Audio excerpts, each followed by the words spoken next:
What is up, guys? Samba and the Stars, episode 6, I believe. I'm here with my guy, John. John, say what's up. What's up? What's up, boys? Jared. What's up, guys? How you doing? And last but not least, Pedro. What's up, boys, girls, ladies, gentlemen, everybody? And we're back. Non-binaries. Yeah, everybody. Everybody. And we're back. Oh, We're back. spit all over myself. World Cup is exactly 7 days away from today's recording date. So, I mean, we're ramping things up here. I mean, we gotta start posting more often. Today, we're gonna be reacting to a couple friendly games that happened. We already reacted to Brazil versus Panama. If you didn't watch that last video, we're also gonna be reacting to a few clips from Brazil's training. There's a few clips we need to talk about, and a couple other clips that came out on Brazil Twitter. And then we want to give a few previews on a couple games. I want to do Brazil against Egypt. I know the U.S., they have a huge game against Germany, so Jared will talk about that a little bit too. And without further ado, anything else you guys want to say before we start? Enjoy. Let's go. Let's get Yeah. it. Yeah. So, Get into it. so the first thing I want to share with everybody, we'll share it on the screen here actually. It's clip that went viral all over, not only Brazil Twitter, but the whole world. They saw how much this actually means, how much the World Cup means. A lot of Americans don't understand the importance of the World Cup. And so, let me know when you guys see the screen. Are we good? Nah, nothing. Oh, there we go. Yes. Yeah, we're good. Yeah. Yeah. So I'm just going to play this real quick, just for the viewers at home, and we'll talk about this a little bit. So, what you guys are watching is Brazil's national team airplane with everybody, the players, staff, everyone, even the cooks are in there, everyone getting baptized before leaving to the United States, and they also got baptized when they landed in New Jersey. Now, when I first saw this, man, it was beautiful to watch. I'm a religious guy, I'd say so myself, but religion aside, it's just beautiful. Apparently, it's a tradition. This is my first year really seeing this, but what are you guys' thoughts on this? I know some people got a little upset and said it was a little extra, but Why would anyone get upset about that? Tell me right now. you tell me. You tell me. I'll tell you why. I'll tell you why people will get upset about it. I think like nowadays we live in a culture, especially like looking at sports and like pop culture, where it's cool to be like nonchalant. So I mean, like the biggest example in football is Elise. You got Shea in the NBA, and then like you got like artists like all over the world who like they want to make it seem like it's not a big deal. Like like they'll just like they want to look effortless. They want to seem mysterious, and like they know how to do this because it's like a God-given talent, and so they don't But really this is react humble. that much to it. Would you say this is like a humble thing? Like I would Exactly. look at this and be like, "Wow, this is beautiful. Exactly. Like this So- is humble." Exactly. So like I say, like the good thing about all of this is once we get so much down that spectrum of being nonchalant, then all of a sudden we have the opposite of that spectrum. So that's like being very reactive and being very passionate about things. So, well, in the music world, we got Kendrick Lamar. In the NBA, we have Wemby like crying after wins. And then in the football world, now we've had Ronaldo. We have acts like this, like the plane getting baptized, as well as like some other clips haven't gone as viral. But something that I came across was when I'm pretty sure it was the Cape Verde team. It was either the Cape Verde team or the Haiti team when they landed down in Boston. I think it was the Cape Verde. They landed down in Boston. All the people working at the airport, like working like on the road, on the runway and everything, went to go take pictures with the players, went to go hug the players, are excited that they're here. For both countries, this is a big milestone for them. Like they're just happy to be here, and like I think like the World Cup is so special because everybody is in on it. There's a lot of emotion, there's a lot of passion. It's your country you're representing. We've seen this happen in American sports where we have like the World Baseball Classic, which went really crazy earlier in the year. We've had the hockey Four Nations face-off. We have the Olympics in basketball, and so like But I think the World Cup just does it differently because you have so many more nations, you have so many more cultures, and so that's why like I think like we should be excited for this. This makes me excited, like of the Brazilian national team, and seeing how, for example, Cape Verde was received in the airport makes me excited. Seeing how Turkey, when there, I'm not sure if you guys saw, like there was a video of their bus going down this like 4-lane highway, and there were at least like 200 or 300 cars behind them just honking. Just showing their love, showing their support. Like showing their belief in the passion that they have for every national team. I think that's what makes the World Cup different from every single other tournament. I think it's going to be a big cultural shock for a lot of Americans. I mean, literally today I'm in a group chat, IRL friends with Jared, and I texted my boys. I'm like, "Yo, are we going to go out this next Thursday? I need to reserve a table now." They don't understand that USA is so culturally different. It isn't just Americans, but a lot of the Americans who are just Americans don't understand. So I texted him like, "Yo, are we going to go or not?" He's like, "I don't know. I'll let you know sooner today." I was like, "Yo, I need to know today. We need to reserve the table today. Because when we go next Thursday, it's going to be packed." He didn't understand that. And it's like, it's just amazing for me to see the sport slowly grow, and this World Cup's going to help it a lot. Because I lived here my whole life in the United States. And so for the game to be as close as it is to me today, it's just amazing for me. I just want to be around that all the time, It's not like Brazil where you're just around that. Yeah, I think the World Cup's gonna be really good for America, but at the end of the day, it's gonna be a very bad look for all the Americans watching the U.S. men's national team not even make it past the group stages. So it's just a dead rose emoji, and I just feel bad for Jared. And All right. it's just like, Yo, what a stray. Sick. I'm kidding. Jared, I wanted to ask Jared. I know you're growing up. You were a little bit more culturally, rooted into footy and stuff like that, because you're not necessarily just American. But I know you do have like a lot of American friends who maybe don't pay attention to footy. What have you been seeing like these like last few weeks and leading to this World Cup? It's a week away, man. It doesn't even feel like a week away, but it is a week away. Dude, a lot of people are like starting to feel it. Okay, well, first with this the plane baptism thing. Yeah. I honestly thought it was super cool watching it, and as someone who's not very religious, I didn't like cry or anything, but it got me a little emotional just kind of seeing it, because I mean, obviously a lot of Central and South America is very religious, and we know how religious this Brazilian squad is. And it was honestly something beautiful to see, and I saw a lot of people online kind of mocking it or making fun of it. I'm like, dude, like, you guys just don't understand what it means to these players and to these teams, to be at a World Cup like this, and probably the biggest World Cup we've ever seen. So I thought it was a really cool moment, and honestly, when I saw it, it was just really nice to see, and a lot of people don't understand. Going back to your question though. I'm at my work and people are asking me like, "Oh man, I'm so excited for the World Cup. Oh, this, that." Like, they're talking about it and they're like, "Yeah, I don't even watch soccer like that, but the World Cup in the United States, the vibes are just different right now in the United States." I mean, I had a couple today walk in tell me that they're flying out to California in a few days, to watch some games. And I'm like, "Oh, are you guys fans?" And they're like, "We don't really watch soccer, but like, it's a once in a lifetime opportunity." So yeah, I mean, I feel like the vibes here, especially compared to the Europeans over there, that for a lot of chatter online that the World Cup doesn't feel the same this year, or they're complaining about the start times. Like, they don't get it. Like, here in America, the vibes are just it's becoming something special. You can feel it the closer we get to it. So I think a lot of people are starting to kind of understand it and feel the vibes, feel the pressure. Those are two great points.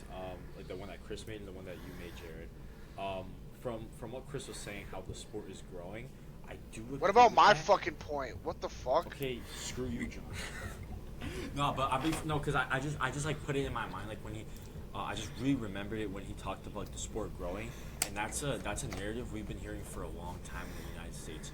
and I think that the culture of the sport is growing, but our national team, our system isn't growing, because when you look at the pay-to-play system and so on and so forth, that's not growing. But the cultural aspect of the sport, more people are watching the sport, more people are playing it. I live right next to my old high school, and they have 2 turf fields. And every single time I pass by the turf field, there are people playing one sport only. Rarely you'll see them throwing a baseball or a football. They're mostly playing soccer, and there's no goals, there's nothing, but people make do what they have.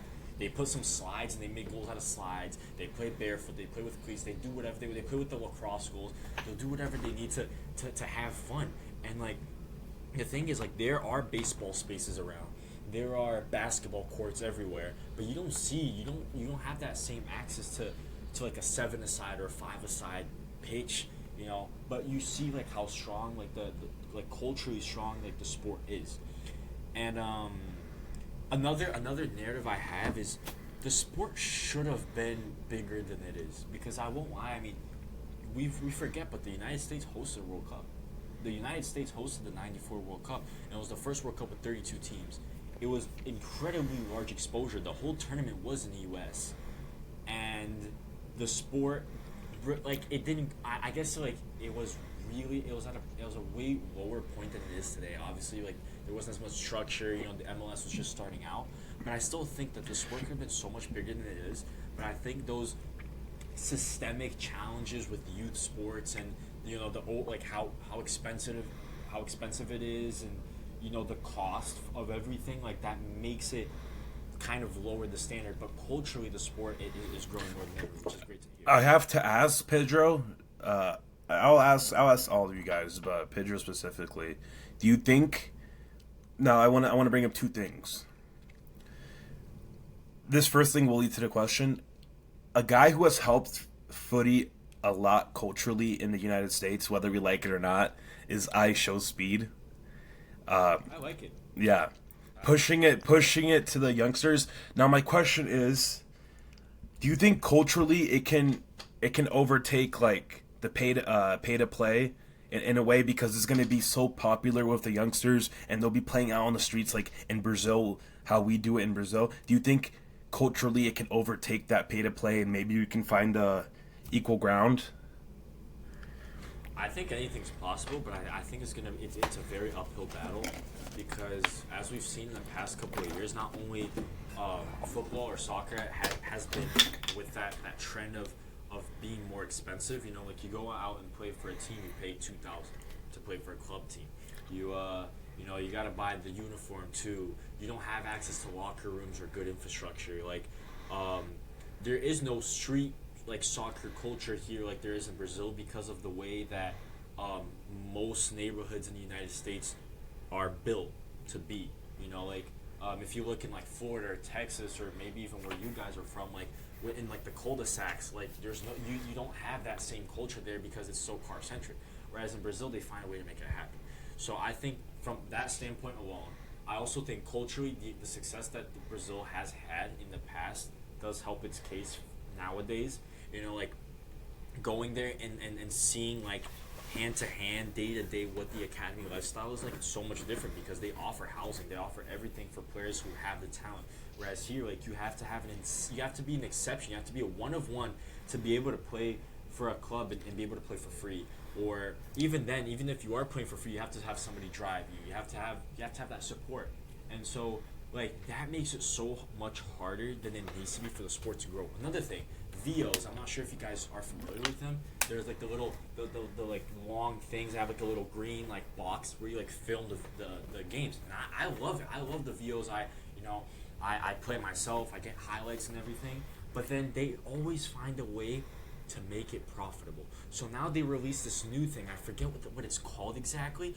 But you have, instead of getting access to the games for free and only paying for the VO, you have to pay to watch your own highlights every single game.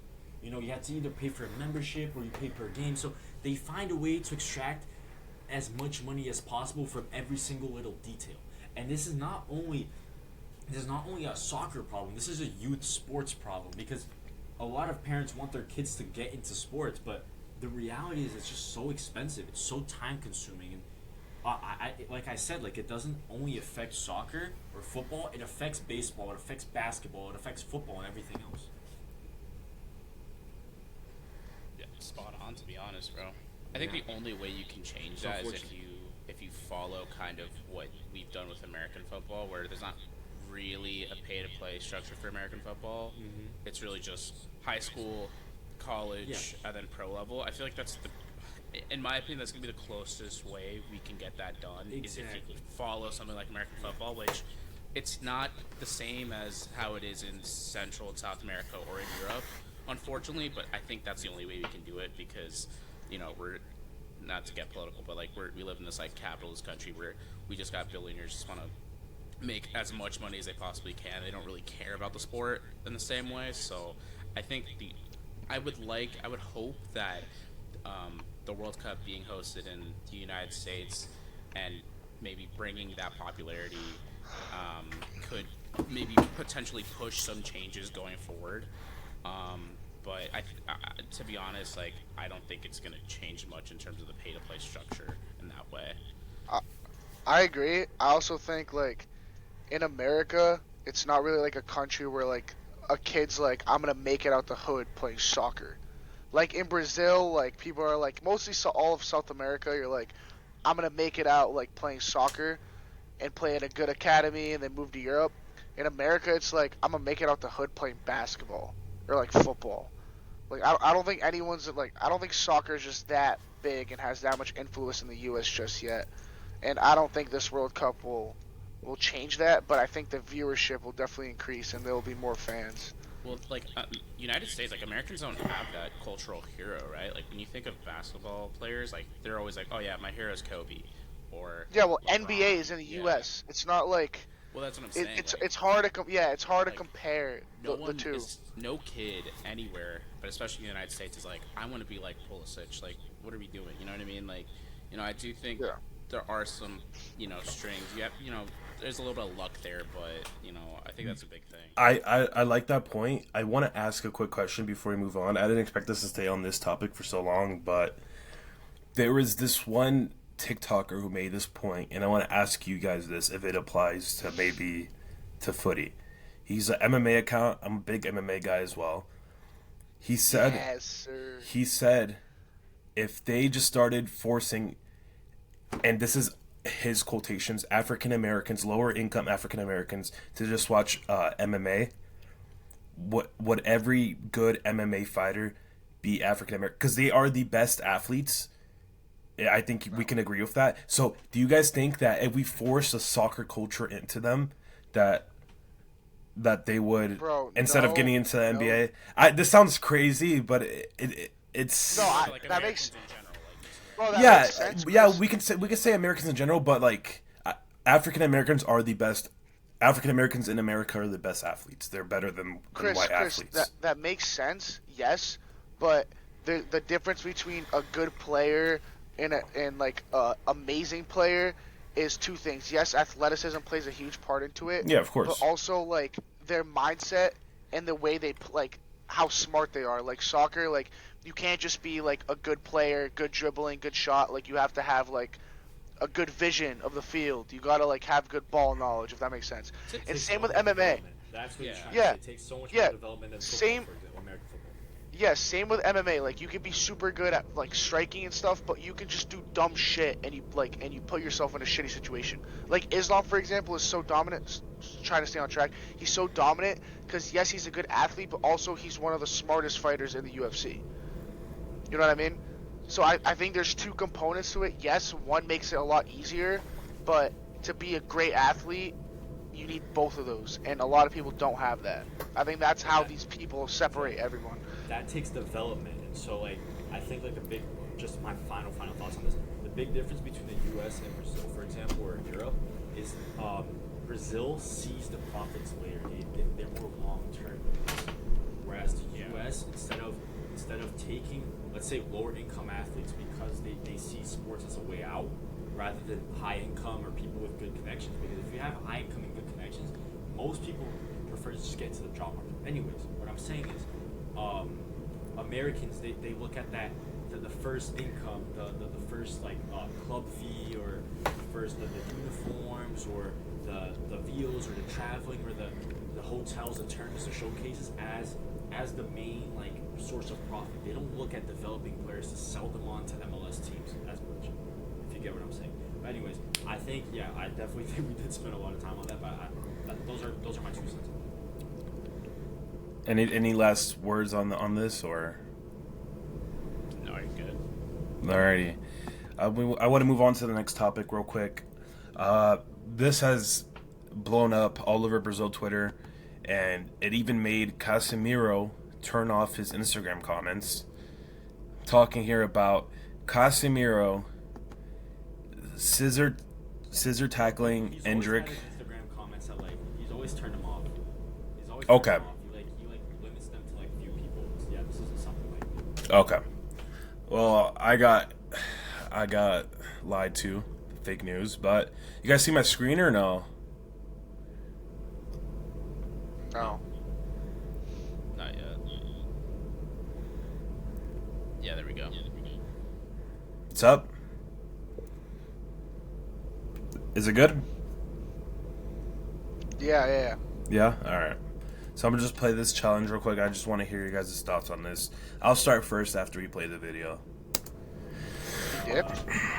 Endrick there dribbling, getting away, and Casemiro absolutely scissoring him. That sounded DDoS? crazy. That being said, What's DC? I did not mean to turn on the audio disconnected. there. Oh. So, no, let me I find thought you it. meant like DDoS. I'm like, bro, he's not a streamer. Let me see here. Let me share. I heard that about that the whole like.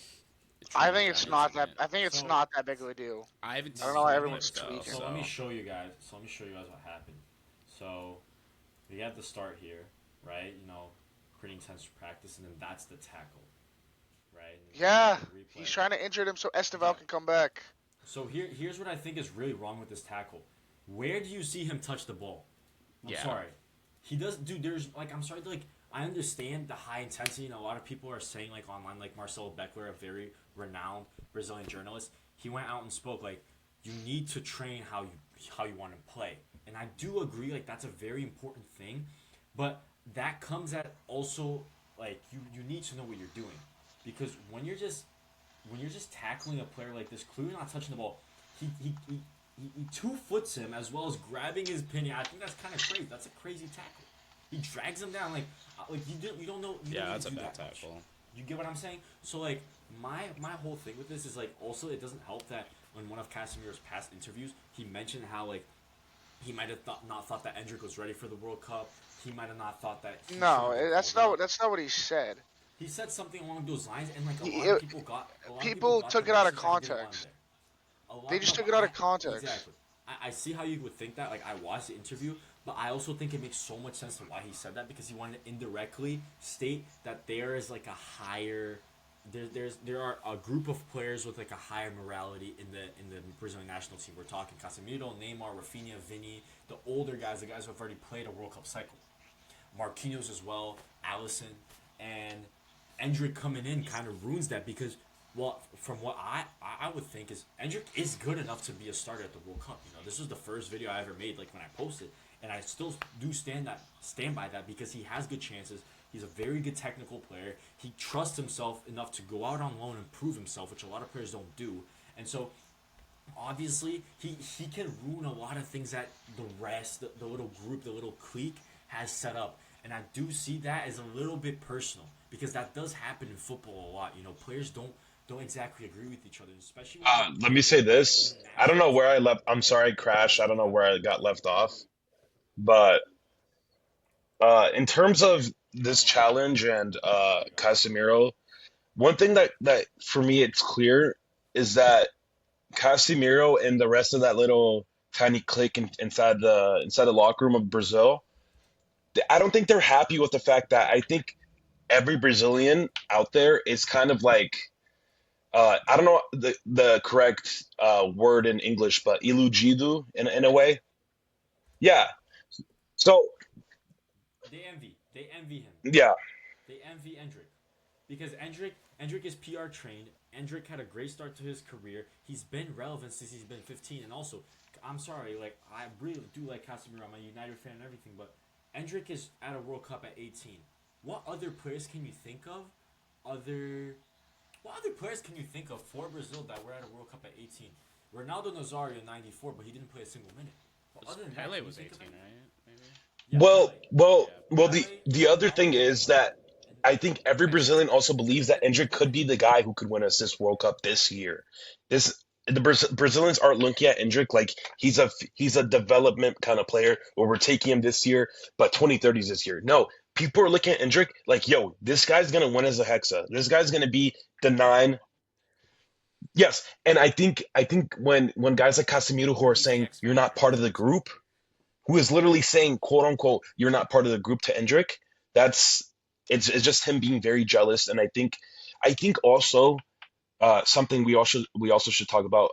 Pedro, I'm sure you've seen it. I'm not sure if Jared or John has seen it, but Endrick, Kaya, and Igor Thiago, the three hungry dogs, they're the ones excluded. They're excluded from the group right now. All I've been seeing yeah, all day are the three hanging out together and the rest of the group doing whatever. It's just these three guys against the entire locker room. And it's like if I were to put my fate, if I had to choose Vinicius Jr., Rafinha, and a Mateus Cunha over Haya, Endrick, and Igor Thiago, give me Haya, Igor Thiago, and Endrick, please. If no, I'm sorry.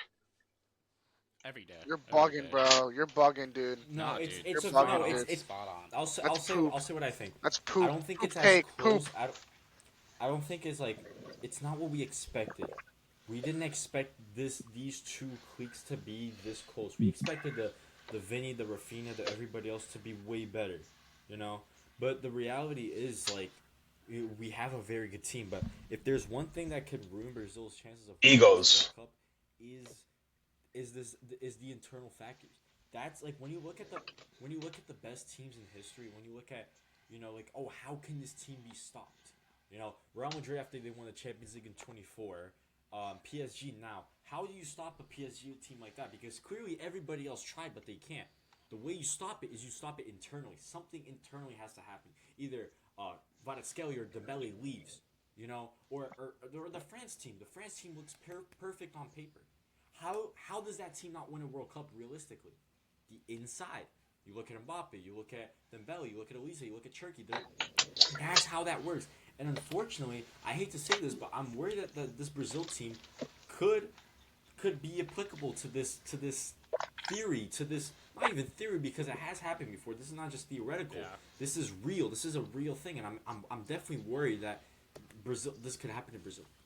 I mean, it's one of those things, right? Where like this this Brazil. I mean, if you look at national teams from the past, right? I think the most clear example of like a team with all the talent in the world kind of capitulating and hurting themselves is the England Golden Generation, right? I mean, that team is arguably one of the greatest teams we've ever seen, national teams on paper.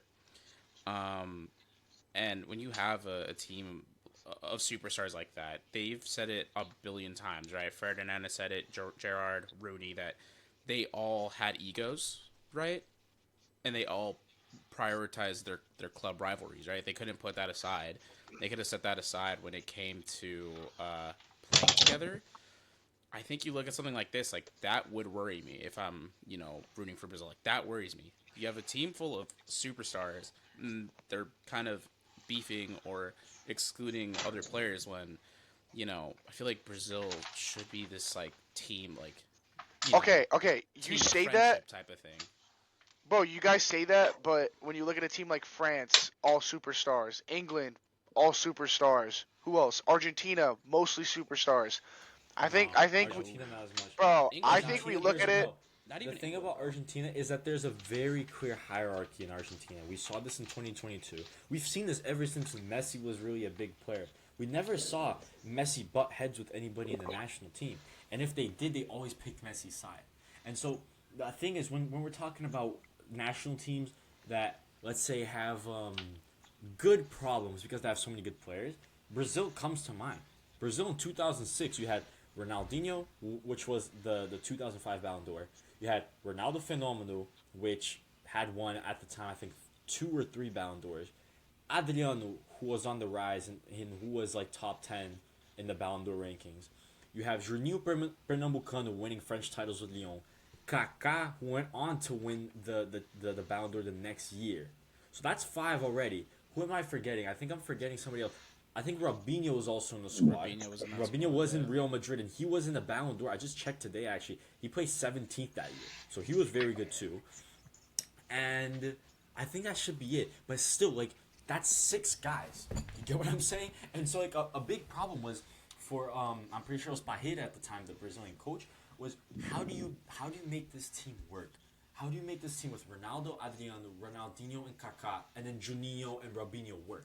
You have such a stacked team, you know, like, and so, but then you look at the winners. You look at, I think, like, a really good example of this is Germany 2014. I like that Germany team because everybody knew their place. You know, it was a very cohesive team. It was a cohesive and resilient team. You know, how they got past Algeria, how they got past the U.S. because that wasn't the easiest game for them either. How they got past Argentina in the final. You know, so that's why I really like national, like the national teams break, the international tournaments, is because anything can happen. You know, we saw in the last World Cup how Spain and Portugal had way better teams than Morocco, but Morocco had a more cohesive team. They strategized way better, and they were able to be almost like a chameleon because they were able to do different tactical structures and adapt them to their opponents. Whereas a Portugal, they might have thought, oh, like we're good, we can get through these guys. So one thing I want to mention about It's not. everything that's been That's how the said play works. is in terms of man management, we have the best. We hired the best manager of all time in terms of man management. So, Yeah, and one 100%. thing you have to look at is Ancelotti's only had 12 games as manager of the Seleção. He's only had a few weeks with the Seleção in total because it's just been international breaks, right? This is his first major tournament. He's gonna have time with the guys. He's gonna have dinners with all the guys. He's gonna end up making this group very tight. I'm sure, I have no doubt about it. Another thing I want to say is in 2002, going to the final where Brazil played Germany, there was a little thing going on in the locker room, and so Filippo had to talk to Rivaldo and to Ronaldo. They were both in the race to win the Golden Boot, and he said, "This is not getting in the way, right, boys?" And they both said yes. But when it came down to the game, I remember I watched someone's podcast on this, but yeah, yeah. So Vampeta. Vampeta. and It was so the 2002 team which basically went Ronaldo ended from up substitute. taking both of the goals away from Rivaldo, and Brazil ended up winning. That's all that mattered after, right?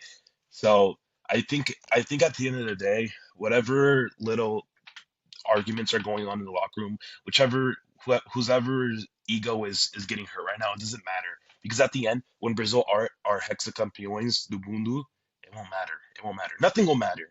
When Brazil win the six, nothing will matter. Nothing will matter.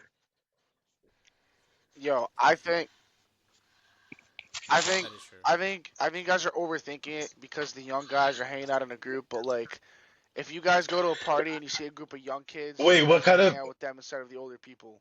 Like, what kind I think we're what kind overthinking of it. I don't think it comparison should. is this, bro? What kind of I don't think comparison it is should. Where you going this? to, pal? What,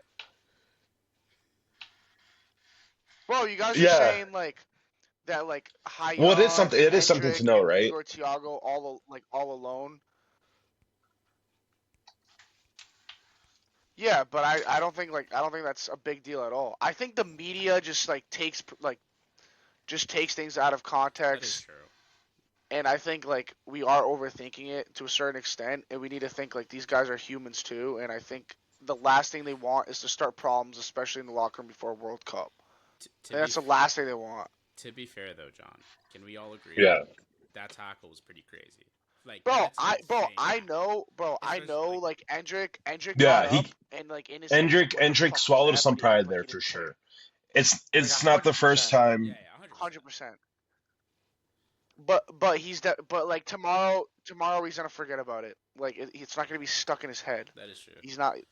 You know It, what I it like was about it was a Endrick? pretty fucking tout. You know what I really like about Endrick? Because He seems to me that like it's someone he's somebody that's always who's always been down, and that's very important. And he's somebody who challenges adversity face on, and you can see this. I remember a very good example was before he faced PSG, and a reporter asked Luis Enrique what he thought about Endrick, and Luis Enrique chose to not give any comments, or he kind of just waved him off. And Endrick went on to get a goal and an assist and beat PSG in their own stadium. You know, the European the back-to-back champions PSG, and he did that. And so I see a lot of similarities. You guys can call me crazy. You guys can call me whatever you want. But between Endrick and Cristiano Ronaldo and how they're perceived, because they are players. Cristiano Ronaldo throughout his whole career was he can't do that. It's too far for Ronaldo to think about it. It's one of the most iconic quotes now. There was a match against I think it was United versus like the Europe 11 where it's like I guess like he missed like a step over when no one was marking him, and like the commentary goes, "Oh, new contract, huh?" And then like 10 or 15 minutes later, he scores a long shot. You know, so he's somebody who like what I like about Endrick is that he owns up to his mistakes, and then he just forgets about them, and he continues to be confident, like no matter what. And like the thing is, I think like a key about becoming a great is that you're always in a doubt. You're always doubted before every single tournament, before every single game. Oh, is Endrick good enough for this? Like I said about in the last podcast about the Real Madrid team, about PSG team, about Carlo Ancelotti in Brazil, the thing that I like about this is that we're underdogs. And like that in a way makes us have nothing to lose, but it also challenges the team. It challenges their worth in order to play better. Like, and so that's why I'm not always that's why I think about the best teams. The best teams that we've seen at some point or another, they're like they can't do that. Because this team looks way better. That's what Brazil did in 02. Brazil in 02, a lot of people say, oh, it's the greatest team of all time, or they'll use it in a meme to talk about a different team when they play their best football. But fact of the matter is, Brazil in that era they weren't the best team. They weren't looked at as the best team. You know, they weren't favorites coming into that World Cup. England had a much better team going into the World Cup on paper. You know, the media definitely probably favored England over Brazil at the time. Like I could probably assure that. Brazil had a very bad qualifying run, you know. So no signs look good, and there was a lot of turmoil over Romario not going, and you know we see somewhat with João Pedro and other players, but end goal. And my final thoughts on this, I like the fact that Endrick is always being challenged on because that's gonna build a very very strong player, especially mentally. He already is a very strong player. What one thing I want to say And before I think before we that's move very on, important. we're this is a little bit out of topic, but um, the other day I went to go get a haircut. My barber's Brazilian, and I told him, "O Hexa is the Hexa coming?" I asked him that. He said, "No, man, no." And I mentioned that 2002 team, and then when I said 2002, he said, "Yeah, that was the best team Brazil's ever had." This that, and I told him the exact same thing that how you feel about this Brazilian team is how you felt before he won that fifth title. It's the exact same. Brazil, like you said, had a horrible qualifying run. In that team, like you said as well, there was doubts about Ronaldo, especially after 1998, the final, where even to this day, my dad says that he sold that match. He got paid off that match. So there, like my dad, for example, 98, yes. My dad, he doesn't watch Brazil In anymore '98, because of right? what happened in 1998. Even after we won in 2002, he doesn't watch after 1998 because he still believes in his heart that Ronaldo sold off that match. He didn't actually have food poisoning. So, bringing back to the point today, a lot of Brazilians today still don't believe in the squad. Um, and this kind of perfectly transitions to our next topic, which are friendlies that just happened. Brazil played that friendly against Panama. What how long ago? A couple days ago, right? 4 days ago now. For a reason, in the Maracanã against Panama for a reason. We chose Panama for a reason. Now, could we have chosen a stronger squad? Maybe. We already played stronger squads. We played France and Croatia in March. We didn't need to play a super strong squad. We wanted to play a squad where we can score as many goals as possible and show love to the Brazilian fans so the Brazilian fans can show us love back and show the players love. So when the players go out, fly off to United States, they know they have the backing of all the fans. And so that game 6-2, it gives us confidence going into this next friendly. It gives us confidence going into the tournament. And that brings me up to the next point because I want to talk about a friendly that happened today. Actually, I want to talk about one that happened yesterday, one that happened today. Two teams that lost and that aren't bringing that much confidence to their fans at home. Right, Brazil, they ended up playing at home. These guys, I think they're already in the United States. So first match I'm gonna talk about real quick. Pedro, if you don't mind, can you share your screen because I don't want my thing to crash. I'm talking about Netherlands against Algeria. I watched this game, so I can talk about it just a little bit. Not as much as the second friendly we're going to talk about, but you could just search it up on Google, like the final result, just for us to have it on screen.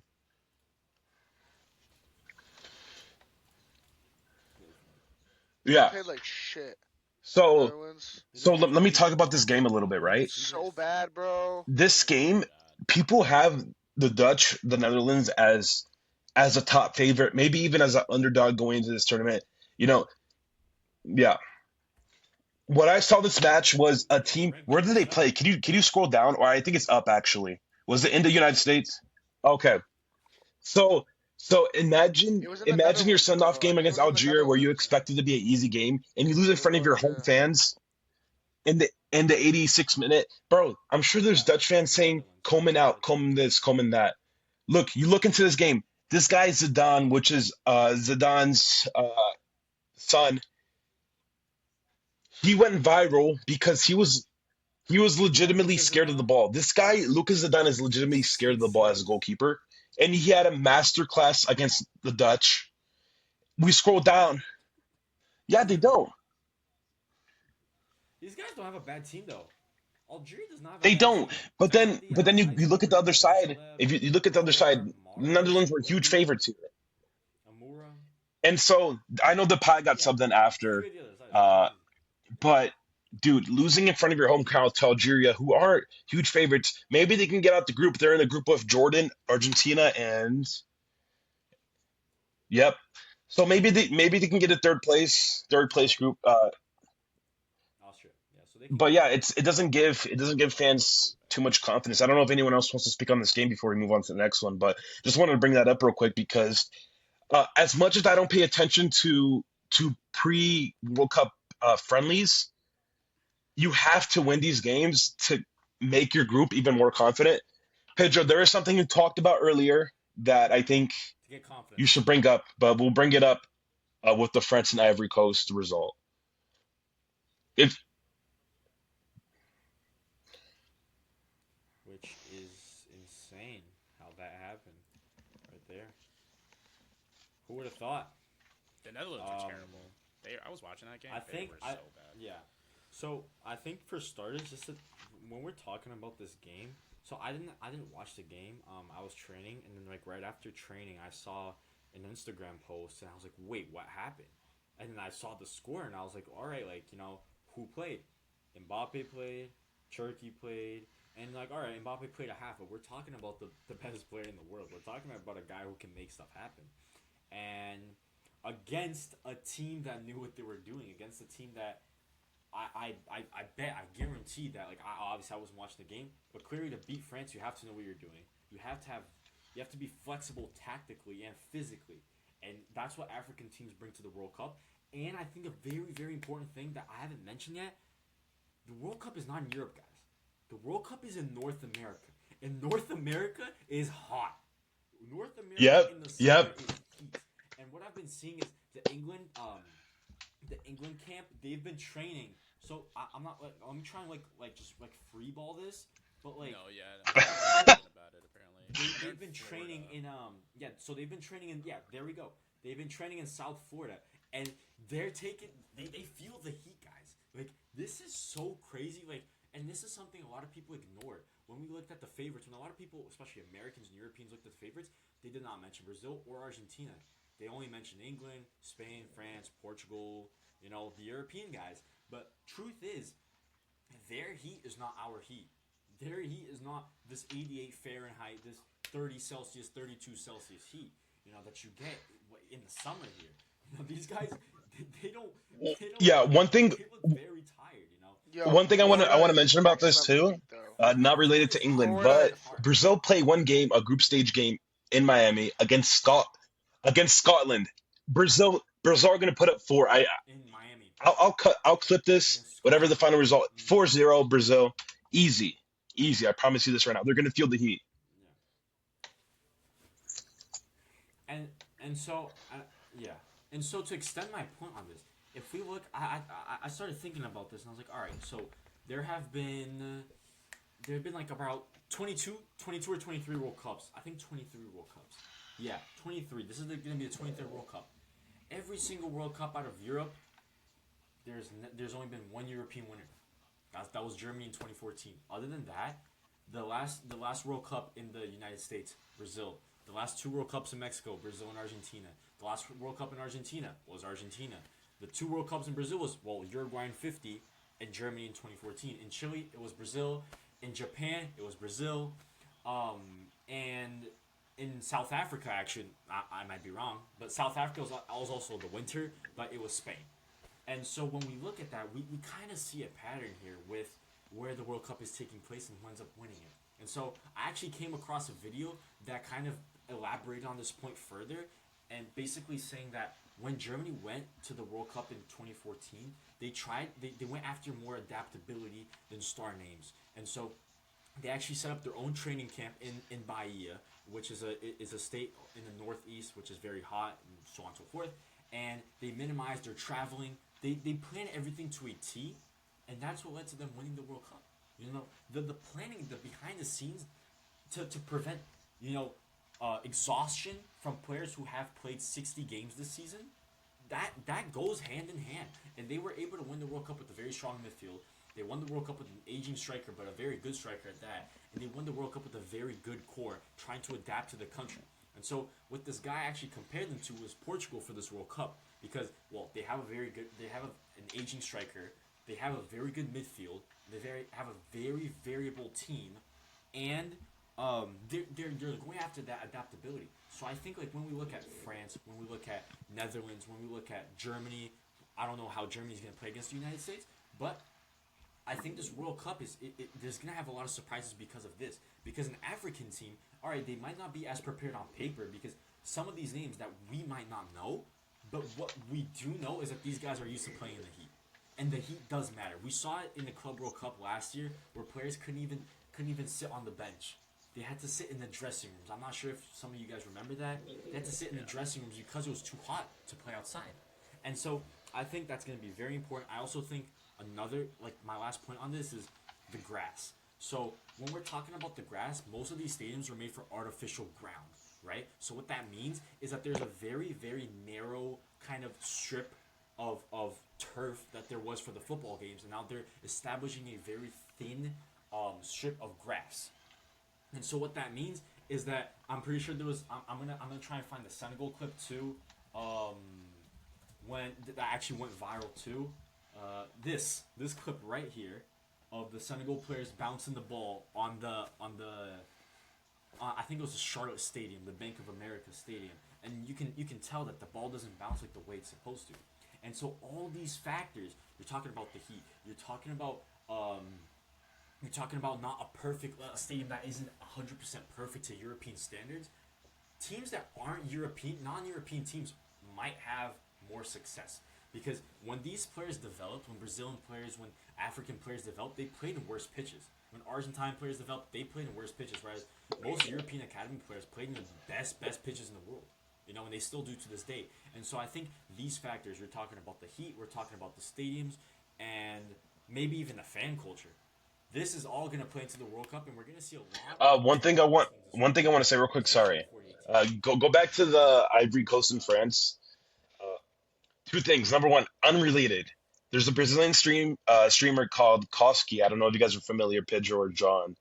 And he's a white kid. He doesn't do anything football related. His name is Koski. Kos. No, with a Y at the end. With a Y at the end. Like this? Yeah. No? And so that's not him. This guy? Yeah. So Koski? funny enough, Maybe. this kid predicted that Ivory Coast would win the World Cup, And today he went live, and there was a bunch of black trucks who pulled up, like tinted black windows outside of his house. If Ivory Coast win the World Cup, this kid might get shot dead. I'm not gonna lie. So that was hilarious. It was this Wait, video. wait, wait. There was what There outside was his there house? was like black. Oh, let's check it. Let's see it. Wait, wait. Who, Wait, who hold on, hold who's on. in Ivory Let's watch Coast this. group? So to So tell this you, this guy is may the have third leaked the time this has World Cup happened. script before it actually happened. But He Yo, says I don't think they beat. I don't think they beat Ecuador though. I uh, think s- Ecuador. I think they can beat Germany, but I don't think they can beat Ecuador. so Unless like Declan back to the Rice. play real quick. Back to the actual game. One thing I saw this game, Mbappe had this solo run and he got outran. And I'm thinking, man, one of Mbappe's biggest weapons was his pace, and he might have to change that. No, bro, come on, Bro, he bro, wasn't trying. bro. He got outran, Bro, I bro. watched He the got game. outran, Like they bro. weren't, Trust dude. me. The only bro Cherokee was like There's fucking a video. around, There dude. has to be a video. Yeah, but I don't You're think telling me I he's don't not think he was trying like. there? right here. When his Look biggest, at this, yeah. when his biggest, no, that's his biggest threat. He does look a little slower there though. I see where you're going, but let me show you one more clip. Let me show you one more clip Against Hummels? that contradicts that. Against Hummels? Come on, man. I'm not sure if I can find it in the moment as well. Against Oh, Hummels. really? When was that? Hummels beat him in the counterattack. Yes, Hummels beat him in the clear counterattack. Oh, that Yeah, that yes. clip, I know that was. Oh, that's hilarious. We're main page. That's actually I hilarious. remember that. I remember that clip. Yeah. Look. That's crazy. That's, Let me turn off the audio. There we go. Look at this. yeah, But Hummels is such a good center back that. yeah. So I don't think that tells the whole story. Obviously, Uh, he could be on point with this if we see this happen again. But at the same time, No, yeah. this is normal. This is But let's say 2 years ago, if this is Mbappe 2 years ago, that's a goal. Am yeah, I right on that? yeah. Not Yeah. necessary. could Nah, be not in a not friendly because before World because Cup. Mbappe in 2020 I was understand. also World It's Cup just winner. it is for me. I think he has to transition into kind of like what Ronaldo did, where he went from pure left winger or a pure winger into a striker. I think Mbappe was playing left wing today, and it just didn't work out. So I don't. I just think he needs to like. Mhm. I think he just needs to accept the fact. It's where he He wants needs to to be accept the right fact now. that he needs to That's transition to his striker default. already. That's You what know he's what I mean? doing. Yeah. Their midfield was like questionable, man. Very That's not questionable. threatening, bro. That is not threatening, bro. I'm sorry. I think we're gonna Yo, see Wesley is stopping that. I'm sorry, bro. It's not very threatening. But, Yeah, yeah. bro, I'm being Wesley honest, did stop that in the friendlies. So much so that he switched to the right wing. Yeah. I've never been high on Didier Deschamps as a manager, but I think this is gonna be the World Cup. We're gonna see like, can he actually figure out a way to get a winning Yeah. team? Because I feel like the past few squads, it's kind of been handed to him. Like the blueprint's been handed to him. Now he And that loves- midfield, he loves that short midfield players. is looking weak now. Loves That 2026 World Cup squad, Matuidi and Kante. it's looking weak, man. Let's find that. If Didier France Deschamps, because when you look at that 11, right, that France 11, that Didier Deschamps squad that he put out, or this France squad that he put out, it looks pretty identical to how he would have lined up a few years ago, right, in the 2022 So- World Cup. And it's like, Yeah. you can't do the same, you can't line up the same way with different players that do completely different things.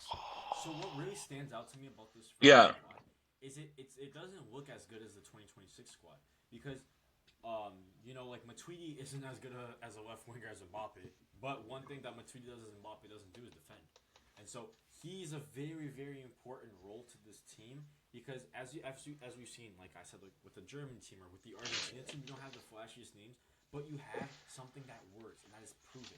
You have Titi and Varane. That's a solid back. Pedro, let me. I hate to cut you off. Talking about Pavard real quick, compared to now they have Koundé.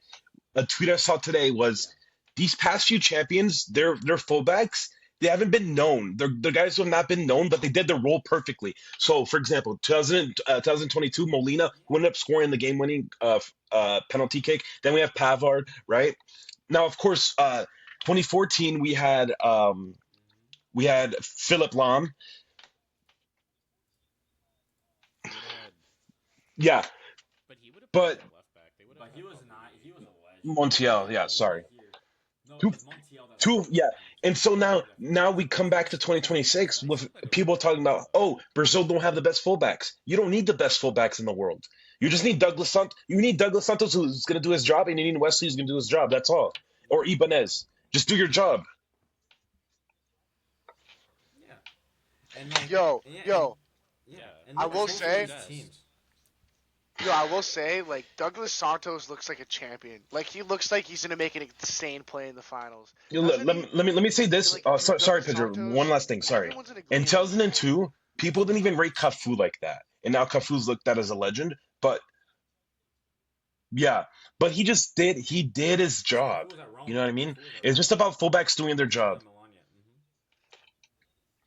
So what Cafu was always good at So what Cafu was always good at was he was always good at being ready. So the thing about I'm pretty sure there was a clip. I'm just gonna put a picture of him just for context. But Cafu back in 1994. So he was part of the national team then, and he got called up. He wasn't as big as we know today, and obviously he wasn't starting right back. But one thing that he did better than anybody was prepare for the situation.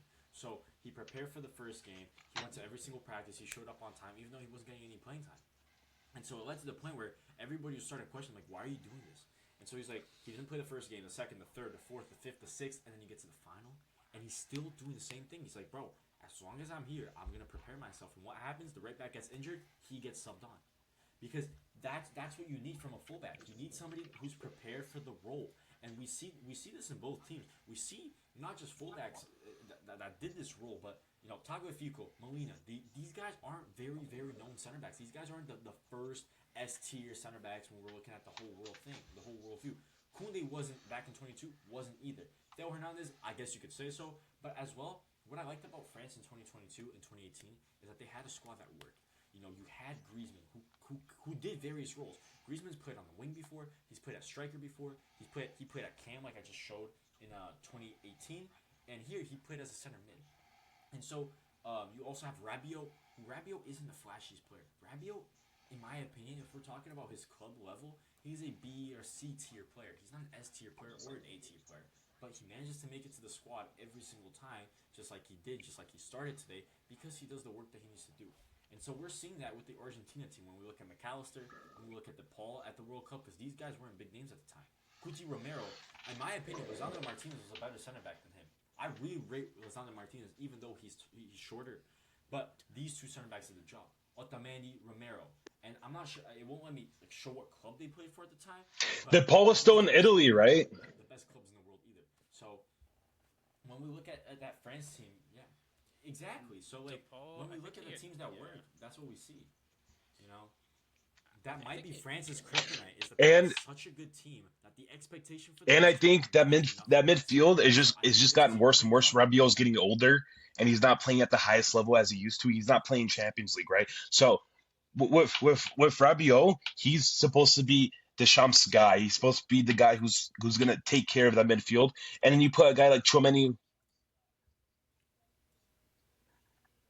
the Carvajal in and you 2022 put a was Chouameni next to him who hasn't had the in best year, 2018. Yeah, and we know it's that. just a recipe for disaster. I think what France are doing is the exact same thing that Brazil are trying to learn, that the 4-2-4 is probably not going to work against a team that's more organized than you. You know what I mean? So we'll see. We'll see. Yeah, you can't just put firepower. You can't just stack Yeah. firepower on firepower. That's not how international football works. That might be how club football works, but that's what makes it so special. Is you All need right. a good I think we duo should there move on to here make because the we're a little team bit work. past our time right now. We still have a few things to talk about. I really want to quickly, Jared. I know USA are playing Germany. What is that tomorrow or Saturday? Saturday, around the same time as Brazil. I just want to ask you, what are your expectations for that game? Do you think you guys can win?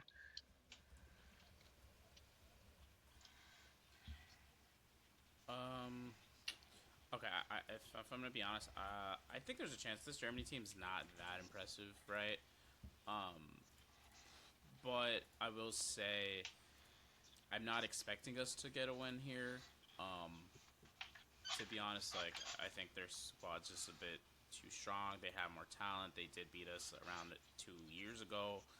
Um, all I'm expecting though is just a good, strong performance. Um, I don't need to see a win, but I do need to see a good performance from our midfield and our attackers to you know threaten that back line. So I'm expecting a good performance. I mean, we played really well against I Senegal. want to I know say, some people sorry, I'm disagree, so but sorry. we played I want to say real quick so the same thing that Pedro was just talking about, guys good. playing their role. I kind of see that with this Germany squad. I kind of, other than their number nine, I really like the squad actually. I'm not sure about the keeper. Yeah, that is true. You don't need a good number 9 though. You don't need a like Giroud. Giroud didn't score any goals in the 2018 World Cup. He That, was the starting He nine played his every role single though. game. He did play his He role. did what he didn't do. Yeah. I mean, I this Germany team. they They have a good obviously core. They have a very strong Yeah. core right here. they obviously fell Like off you talk about in a way Courtois, because they had so except for much that, talent in he was very good. 2014, whatever. But that's still a great squad. And who's their manager right now? Is it Nagelsmann? Yeah. No, it is a great Yeah, I squad. mean it's yeah. It's not. Yeah. Yeah. Yeah. Is Very good manager. is this a Very stacked bench. Yeah. is this a Nikolai Speaking of the Banks World Cup, and bull the or end of what, the Jared? You think the winner gets the rights to him? Noah Kai, yeah, Noah Kai. Oh, the Noah Kai Banks winner gets uh Noah Kai Banks, dude. Yeah, if it is, then we better win this game. But nah, I don't think so. Like I said, going back to this game, like I really don't see us getting a result here. But I do want a good performance because you know I think an upset is possible, right? I do think it's you possible, just want the players to be but confident. I want You Pulisic want to go at their defense. I want Balogun to get some shots off. I want Anthony Robinson and Dest to show how good they are both ways.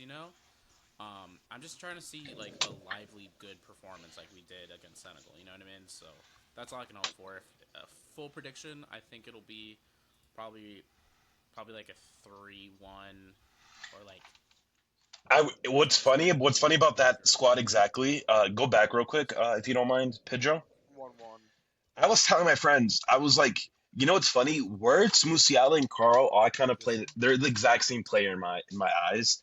They're all the same exact profile. They just play like on different sides. I'm interested to see how that's going to work. Are they going to be like a free flowing squad? I haven't watched them at all, so I'm just guessing at this point. But dude, they're an interesting team for the World Cup. That's for sure.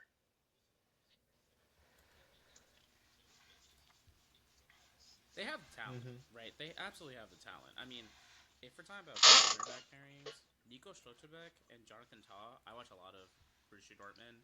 I've been watching Schlotterbeck for years. He's the best German center back in the world. He's the best center back in the You think so? Bundesliga. Absolutely, he's so good. He's the best center back in the Bundesliga. Um, and then And that he's at the prime of his career. dude, he's so 26. good. And I'm not just saying that because I'm a Dortmund fan. Like he is absolutely amazing. And then Jonathan Tah has been. I've heard his he's passing is amazing. very good. Yeah, He's like his passing. Yeah. I know so Barca and Real Madrid are both he's interested. What is giving he's a steals. well? I like he's clearly he's the best center back. He's the best center back in terms of accurate long balls in the world. His Dude. percentiles. Nico Schlotterbeck does literally everything. Like he's a great passer, great in the air, Well, a great defender, Bet really good Beraldo will be better, but he as doesn't well. play. Yeah, That's for he's a sure. good goal That's threat as crazy. well. He's amazing. Yeah. Yeah. Yeah. buddy. Good call, Chris. Yeah, his And then- defensive contribution is not as well, but when we're looking at passing and creation, yeah, it's very good. for Sure, center back. that is true, but you also have to take into account like Dortmund were really good this Dortmund, year. yeah, Like they're even on though the they He- didn't win the league, they are. Dortmund's really good, man. They were really good. They this didn't have a year, good so- year. Yo, my coworker. It's always the my coworker's, like, Americans. It's biggest always the Americans, Dortmund bro. fan, like you'll ever meet. It's Yeah. insane. Like Insane. 73 points. Yeah. Yes. I think Dortmund's trying to get back Sancho too. Again. Wait, can I see their squad real quick? Yeah. They're not Wait, starting listen to Mora. this game Is right Mora now. not a starter? Yep. He's not even on the squad. Oh, we're off topic Let me here. click it. No, it's right there. 19. Brazil, That's it. yes. Rested. They're probably And rested. one thing But as far before as I talk about this game, this confirmed game, right now, like as the podcast was happening, Paquetá confirmed, fully confirmed starter against Egypt. So most likely the squad is going to be, yeah, most likely it's going to be Allison Wesley. It's going to be Marquinhos. Gabriel's still not back, so it's going to be Lopereira at left center back, and then Douglas Santos, I believe, and then it's Casemiro, Bruno Guimarães, Paquetá. Yeah, go ahead. Now, here's my only concern with that squad. Paquet Paqueta's in the squad, but Ancelotti confirmed that it's still going to be a 4-2-4. Now, obviously, it kind of changes with Marquinhos is going to play. Yes, sir. Gabriel's still tired, so you say Gabriel's Marquinhos. not going to play. Got Douglas Santos there. He's going to get subbed off at I think it's halftime. smart to have Marquinhos play though. He did play 120 minutes, so like I think I Yeah. remember. Well, yeah, Marquinhos got I think it's confirmed, but I Marquinhos gonna agree. come off Yes. or come on at second half. And then it's Let's yeah. Casemiro, Bruno Guimarães, So let's keep looking. So we got Eager, Bruno Guimarães. Wait, how do you say it? Bruno what? Bruno what? There's this podcast of these Why do you guys who say like it with an they're accent? Portuguese. Oh No, wait, no, guys, that's the I saw game. one That's day the that training they it's did gonna be today. Hayun instead But of it's Paquetá. confirmed it's Paquetá and then Igor Thiago's up front actually. Igor Thiago. So this is basically and who's up here? this is Igor Thiago. so so how Yes. the squad's Oh, actually gonna be. You're gonna I move had to know Vinicius Thiago up was to here. striker, Should have worn. Rafinha to left wing, and Paquetá's actually coming off the right, which is interesting. Yes. What? Very Well, interesting. that's the confirmed lineup Because so if apparently. we're gonna create another one, I'll do this. I'll create another one. Danilo Baiano. This is By what the I'll way, do. everyone needs to start calling him Danilo Baiano. Everyone. That's a World Cup. That's a World Cup winning. No, no, shitty name, shitty name. That's a World Cup name. I get you. Yeah. Yeah, I get you. Yeah. Like they used to have like Marcelinho Carioca, Yep. like the OG Brazilian players, like the crack that was Juninho Pernambucano, like they yeah, I get that. You know ball, you know ball. This is what I would probably line up with, um, because when we're looking at like I said, like Wesley going up here, and then adding some attacking flair here, and then obviously Casemiro covering both sides, or maybe you can even switch these because he plays on the left a lot. And then So, but one second. Casemiro covering this flank, 1 second. Can you go back to the other lineup and Douglas Santos real quick? Sorry. converting. So I don't know. So with this lineup, right? What I see happening, even though this is like lineup on paper, move Paquetá to like the cam, like right behind Vinicius and Thiago, and then we have Wesley going up. And then we actually don't have anyone covering that space. What we have is Marquinhos just sliding, Léo Pereira sliding, and Douglas Santos sliding. So it's gonna be those seven guys up top like that, or not seven guys, those six guys up top, and something like this. It's a 3-1-6. This is what PSG play though. This is No, this is this this is isn't Ancelotti, is that this you? is this is my Ancelotti, idea is of that what you? he's trying to do because this I is don't what understand PSG Paquetá off play. the right. Yeah, I get you.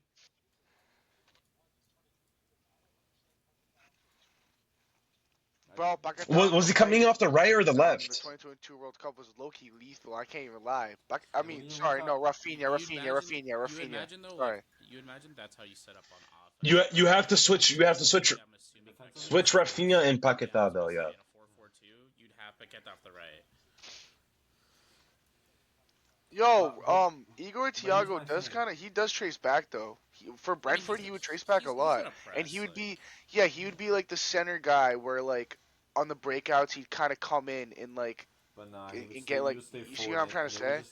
they would just get compact. So like, defensively, they would just get very compact like this. And then so what happens is like depending on where the ball is, like let's say they're up here, then like what you could see, which is very common, is the team going into a 4-1-3-2 to aggressively man mark a team like Egypt, which is inferior to the Brazilian national team. So this is something very common where if you're going high press like this, but at the same time, high press is not a good option for international teams because of the low preparation time, and you have to orchestrate this press well. Also, like I said, the high heat and all the other conditions that the World Cup is gonna bring, and so that's why but I still think it's good to have that variability, the rotations here, and I even think it would even hurt to have another rotation here like this because when you're playing off of that 4-4-2, those are the two other rotations that you do as a team, and so yeah, I think as long as this team knows how to play multiple different ways, because like I said, we're not gonna play the same formation the whole World Cup cycle. Yeah. Like we could play a 4-3-3 one game, and then the next game like this, and then the next game you can drop these two, add somebody else, or then you can add like an Endrick and so on and so forth. So I think there's endless room for just for anything. And Wait, can you go that's back why to I like that? this team. Yeah. Yeah, Yo, low key, if you think about it, I when Neymar comes was back and let's just say Bruno I was comes gonna back, I was gonna say low something real key quick. 2022 World Yes, Cup no, but just this is becomes not the better with right squad. In Charleston. my opinion, 10 I times think better with Paqueta's Charleston. coming in as the Neymar guy for Neymar's 100% for Ancelotti to put in Neymar in for Paqueta. That Well, then I think yeah, Cunha gets in the starting lineup. I really like this duo in the midfield. I just really like I how think they that makes played sense against too. Panama. Bro, Really I like don't know that. why are you guys heating on Bruno? Bro, Bruno in the No, Senegal because he's game, coming back. he No, played, because he's dude. coming back from injury. He's coming back from injury. That's why. He was And also Danilo's getting just more overran. prepared. He was getting overran against Yeah, Panama too. and so You I'm can't have that. saying, bro, the World Cup is about who's better prepared. And so bro, and you're talking about the players as well. If Danilo Santos has been 100%, he's been playing every single game, week in week out. He's playing in the by the Premier way, League. Danilo Santos right now, Danilo Baiano, I'm not gonna call him Danilo Santos. Danilo Baiano is in his prime of his career. Bruno Guimarães might be a little bit outside of his prime at this point, honestly. No, no, listen. You know what I think personally about Bruno Guimarães?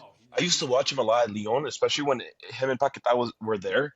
It's a completely different player than what he is now because the way Newcastle play, it completely changed the way he plays.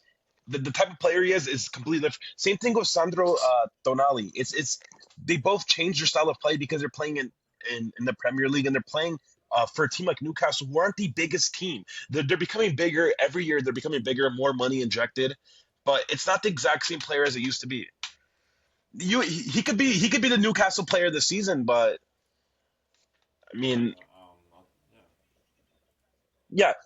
yeah, yeah. But He's but still here's my average. point, right? Not average. He's having a good season. But Here's my So good in the point. Prem. Danilo Don't Santos wasn't good in the don't diss Prem, Bruno, but he bro. came Don't diss back. He Bruno. came back to So good. Brazil. Danilo Baiano, and he wasn't good in the Prem, and now he's great. He's better than Bruno Guimarães, in my opinion. yeah, you just have to find you Because have to find your primary. Bruno Like plays, Anthony's a great example. Anthony bro. Bruno was plays with a bad. three-man midfield. Like Newcastle plays with a three-man midfield. Danilo at Botafogo, it's like a two-man midfield. I But don't yeah, know. I think we're I done. don't think. I don't think Bruno though is just. I don't think you can play a double pivot of Bruno and Casemiro. I just don't think you can do it. And you I have think to so. start I think Casemiro, right? yeah, So yeah. I think Ancelotti's very good at just doing the simple things right. I don't think he's gonna do all that, putting pocket down the right and so on and so forth. I think he's gonna do the simplest option. He's gonna hurt a couple of people. He's gonna leave a couple of people on the bench, but at the end of the day, it will work.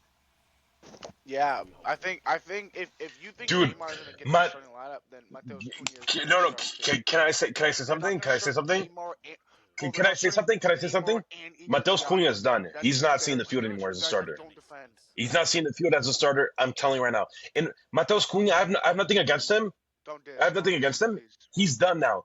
Igor Thiago, he was really it's no. bad. I understand He that, was but really bad how against us. Ancelotti's thinking, Bro, yo, it's one game. It's one yeah, you game. can't say it's one game. Pedro, what did you say today earlier in the Small chat that you time. haven't mentioned yet?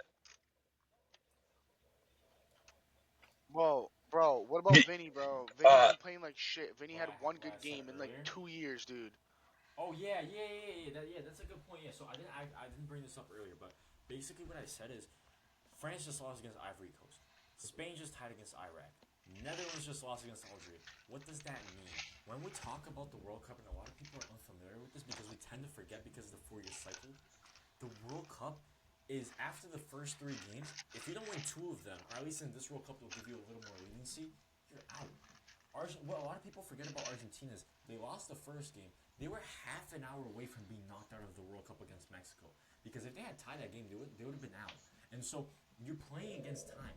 You need players at their best every single game. You need to pick whoever is best every single game. That's why the ball didn't get as big of a role. That's why Lautaro Martinez didn't get as big of a role in 2022.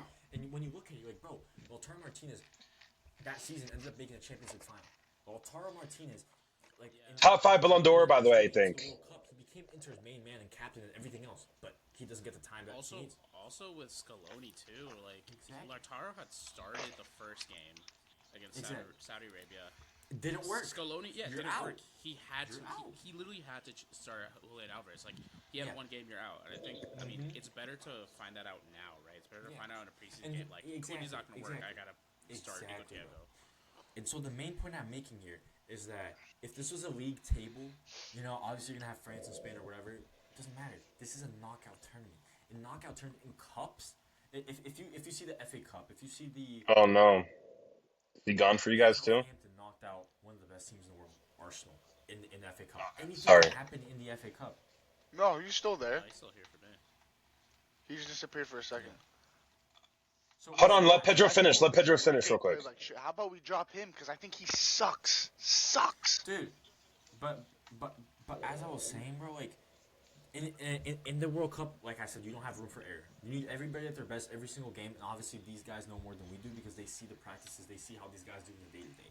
And we can't take any risks that if Cunha does have a bad friendly game, unfortunately he has a better chance of being written off. Whereas if Danilo or Paquetá have a better game than Bruno Guimaraes, despite the club that they play for, in the moment is what matters. Like we saw, like a Brighton player played in the World Cup final and won the World Cup. A Benfica player played in the World Cup final and won the World Cup.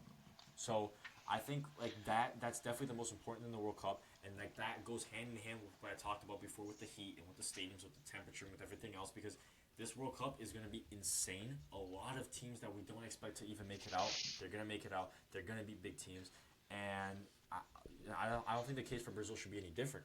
I think that the starting lineup for each and every game is going to be different. I think the formation could be different. If we do lose the first game, a lot of players are going to get subbed out, and it's just down to them to whether they will accept. So yeah, when you're talking about lineups like that, one thing that's important too, especially in that Panama game, that first half compared to that second half, which we talked about in the past pods, so I won't get too much into it.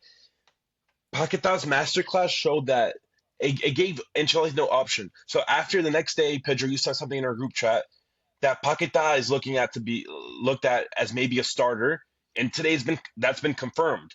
So it's like every opportunity, every chance you get, you take the most of it. Now that first half, and that's why João Pedro didn't make the World Cup squad because wow, really want to diss my best friend? and if Ancelotti were to bench Rafinha, Luis Henrique, and Matheus Cunha, all three of them, no problem for me. Yeah. I trust them. If you don't trust a 5-time Champions League winner, the most winningest manager in the Champions League, then I don't know who you should trust. I don't know if you should trust Teach. I don't know who else. But I put my trust in Ancelotti, and I think he's going to deliver this World Cup. Also, I think it's also very cool that, since I have to say something. Yeah, I saw that too. Before we end the pod, I just want to say, yeah, I saw actually an Italian. He got like 200K likes on it. He was saying all of Italy supporting Brazil, right? That being said, to my Italian friends watching, I watched your game against who was it? They won 1-0. Anyone remember who they played? I think it was Luxembourg, right? Luxembourg. You guys have one of the worst national teams of all time, so you might as well cheer for Brazil because you have no fucking option, and you probably won't qualify for the World Cup ever again. So, to my Italian friends out there, we're gonna win the 6th. You're still gonna be on your 4th. Shout out to you guys. Keep on stealing our talents because that's all you can do. Thank you.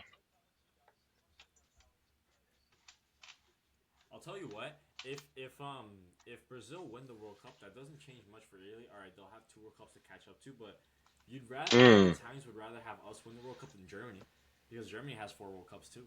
And Germany's case for being the second biggest national team is way better because they played as West Germany for a long time, whereas Italy always played as a unified country. So and Germany's World Cups are let's say newer than Italy's.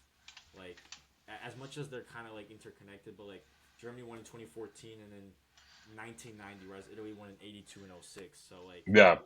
I don't know. I think Italians should support us for this World Cup. Don't Well, support us because one last thing. you're gonna be depressed when they get grouped. Okay, but Yeah. by the No, way, no. Solar I was gonna ask you about that before we end the is a call. Solar player. Jared, I know you're a Dortmund fan. What are your thoughts of Samuel Inácio? I saw that he came off the bench yesterday for Italy. He still isn't cap tied. He can still play for Brazil. One thing to note is that Samuel Inácio's dad actually works for the CBF, which is the Brazilian Federation. That's still a talent that we can steal. He's a big talent. It would be a waste if he chooses Italy. But have you watched a lot of him, Jared? I know he only played in the last few games. Yeah, he hasn't played much, but he started. I believe He scored a goal. started against Frankfurt like last month, and he's a guy that yeah he scored, and he looked pretty good. Like he looked pretty damn good. He's kind of all over the place.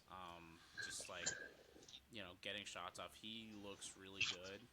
Um, he's a guy to watch out for, and Yeah. can cap tie him for Brazil.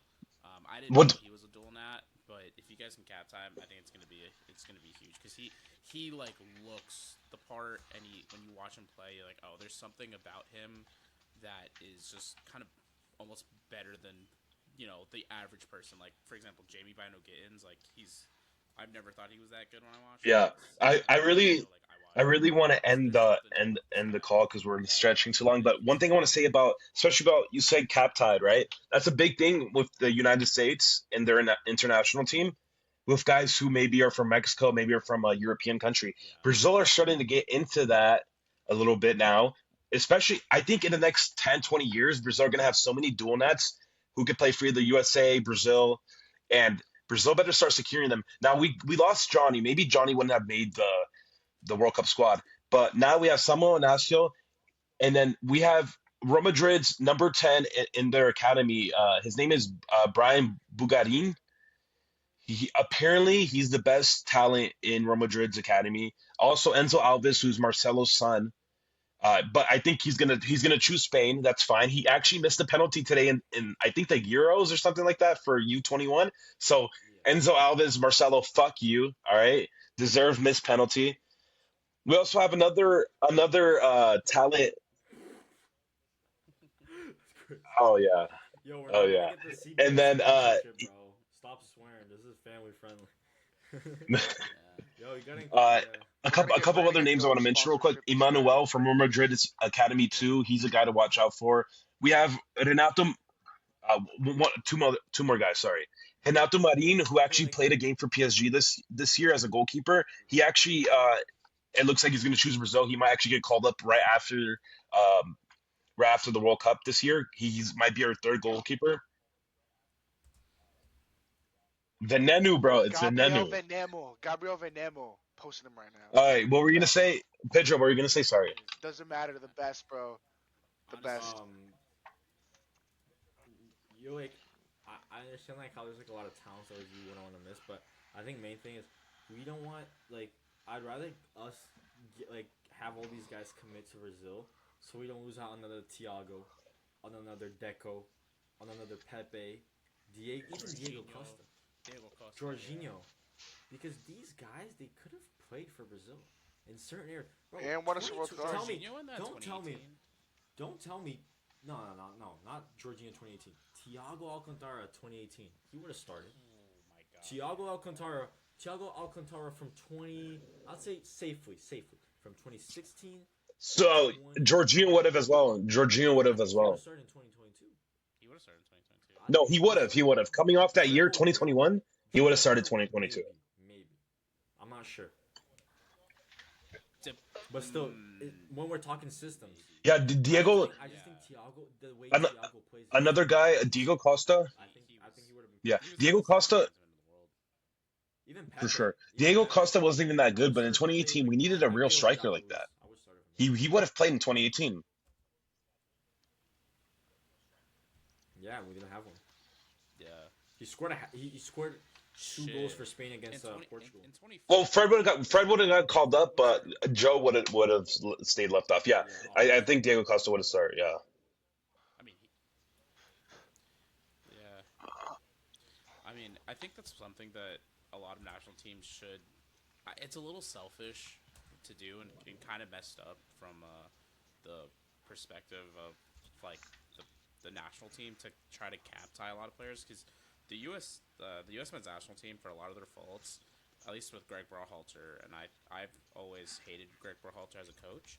He was a guy that was really good at cap tying a lot of players and convincing players to come in, like Mulligan, like Johnny. So he did a really good job with stuff like that, and I think if more national teams kind of take that approach of trying to cap tie and try to get those promising players in early, I think it's pretty smart. And if Brazil can do that, I mean, you're looking at And so the reason why we lost Thiago that you can was because of the fact that um, his dad came up to the CBF and asked them to call up Thiago, and they said they weren't going to call up anyone who wasn't made in Brazil, who didn't do their academy in Brazil. And so now Brazil are definitely like changing that look. They're definitely changing the way they think about players that are C for Mundo that are doing bases in other countries. And Yeah, yeah, after yeah, after this World it's Cup, more we're gonna see a regionalized lot than of ever, dude. names that You can't take you're those like, why risks. is he in this? Why is he in this 26 man list? And you're gonna know why because we're gonna. I mean, that's how Well, they say it it. was messed up. It was messed up for Diego Luna, right? Because he would have got called up for Yeah, Mexico for a sure. left back, a starting right back, like I'm not gonna get into Way that. better Right than now. you. he's not that good though, so it's fine. Yeah, Martinelli Yo, what could about have Gabriel got Martinelli? cap What's tied your thoughts on Gabriel Martinelli? by Italy, Oh, by the way. Yeah, popping off. Italy? Italy. yeah. He was playing He's good, bro. he's not gonna start, but he's gonna play No, I a don't want big him to role off start some the. shit. He's gonna play a big role off the bench for sure. Martinelli's not that bad, dude. Dude, lock in. Bro, my All right, we're fucking ending this podcast fuck me, here. and I wasn't even watching. Thank you guys so much for tuning in. Um, Before I end it, make sure to like, make sure to Thank you, boys. subscribe if you guys got here. Make sure to turn on noties, bro. Please, we're gonna be going live to Like, these games. subscribe, They're gonna turn be on trying post to up. notifications. All right, I'm muting you, bro. What? Let's gamble right now. Let's gamble right now. Let me What? ask you, boys. No. It's a good one. It's actually really solid. If Egypt I'd hope scores not. a goal, do you guys think Egypt's gonna score a goal versus No. Brazil? Yes or no? Yes or no? No. Jared. What's the bet? If I'm not Egypt drinking no scores a egg. goal, I'm not drinking no egg. you guys have to drink an egg again. Whoa. If Egypt does no, if Egypt does score, you guys have to. If they don't score, That's not a I'll good give risk. two That's eggs. not a good How about bet that? because of the fact that Brazil might change their entire Oh, all their players second half. dude. It could look like a different. I'm not doing that bet, dude. I'm not doing that bet. Doesn't I matter, threw bro. up. Doesn't matter, bro. I threw up. I'm not doing that, dude. Oh, Easy have over. some fun, dude. All right, over 3.5 goals. Over 3.5 goals. Nah, I'm not saying that. Ooh, bro, Egypt. Have I some actually looked. under. Dude, Brazil are scoring four Egypt past them. previous games We'll were see. pretty We'll close. see. I'm not even gonna lie. I mean, they could Bro. get a goal. Dude, no. I mean, I think it's gonna be like 2. All right, we're wrapping this up. It's over, Give guys. or This podcast is over. We're at the 1 minute 30 mark.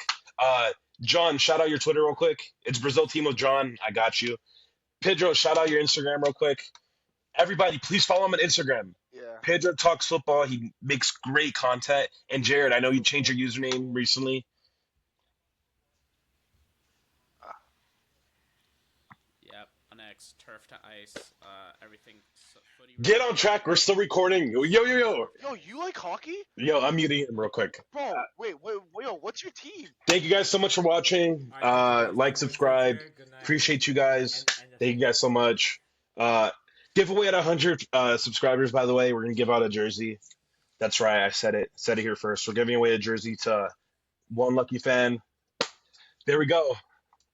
Bro, just end it, bro. Just end it, bro.